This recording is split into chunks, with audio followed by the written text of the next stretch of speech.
भगवान श्री कृष्ण जो अधर्म के नाश के लिए ही इस धरती पर अवतीर्ण हुए थे, बाल्यकाल से ही उनका सामना कितने ही योद्धाओं, राक्षसों और दैत्यों से हुआ था।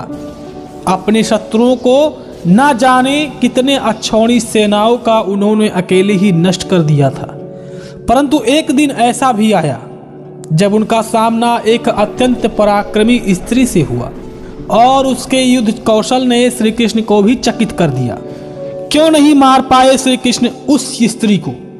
जानने के लिए इस वीडियो को अवश्य देखें। अध्यात्म गुरु यूट्यूब चैनल में आपका स्वागत है।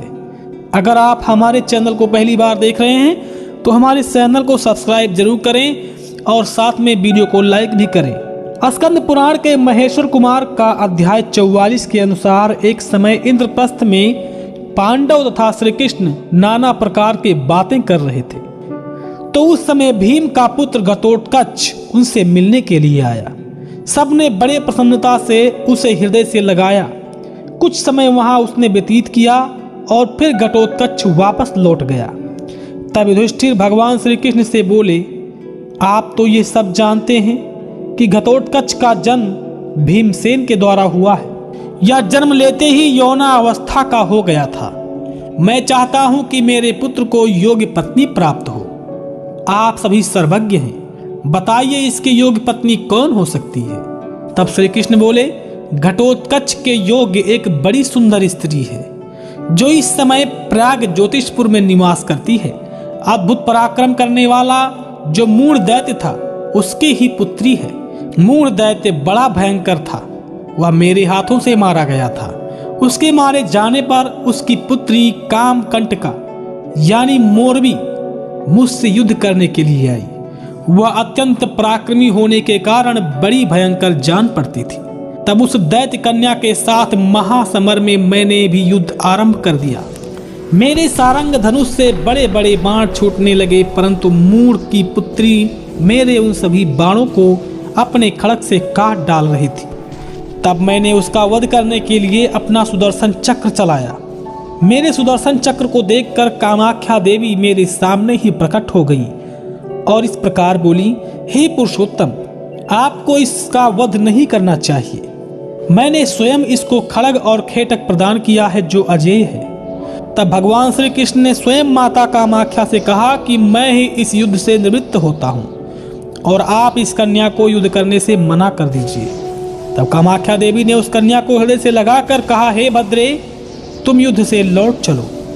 यह माधव युद्ध में दुर्जय हैं, इन्हें कोई किसी प्रकार से युद्ध में मार नहीं सकता है। संसार में ऐसा वीर न तो हुआ है और न होगा जो इन्हें युद्ध में जीत सके। औरों की तो बात क्या है, साक्षात शंकर भी इनकी प्रशंसा करते हैं।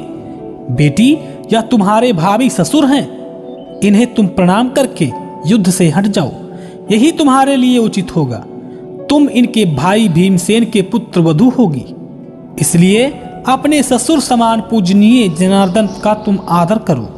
अब तुम्हें अपने पिता के लिए शोक नहीं करना चाहिए। इन श्री कृष्ण के हाथों से जो उनकी मृत्यु हुई है वह सर्वथा स्मरणीय है, क्योंकि इनके हाथ से मरने पर तुम्हारे पिता सब पापों से मुक्त होकर बैकुंठ धाम को चले गए हैं। देवी कामाख्या के ऐसा कहने पर मोरबी ने क्रोध त्याग दिया और मुझे प्रणाम किया और मैंने उसे आशीर्वाद देकर कहा, बेटी, तुम भगदत्त से सम्मानित होकर इसी नगर में निवास करो। यहाँ रहते हुए तुम वीर हिडम्ब कुमार को पति रूप में प्राप्त करोगी। इस प्रकार मैंने आश्वासन देकर कामाख्या देवी और मोरबी को विदा कर दिया। फिर वहाँ से द्वारिका को होता हुआ मैं आकर आपसे मिला हूँ।